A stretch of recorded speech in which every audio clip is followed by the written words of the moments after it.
അങ്ങനെ ആദ്യം പുസ് തൊടുന്നു. അവൻ തൊട്ടതും അവരുടെ വഴി തീയും ലാവയൊക്കെ ആയിട്ട് ഒരു നരകം പോലെയാകുന്നു.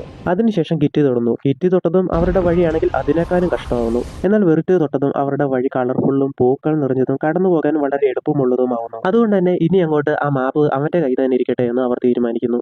ഇതേ സമയം തന്നെ ആ കരടി ഫാമിലിയും അവിടേക്ക് വരുന്നു. അവർ ആ വിഷിംഗ് സ്റ്റാർ കണ്ടുപിടിച്ചാൽ എന്ത് ചോദിക്കുമെന്ന് അങ്ങോട്ടും ഇങ്ങോട്ടും ചർച്ചയാണ്.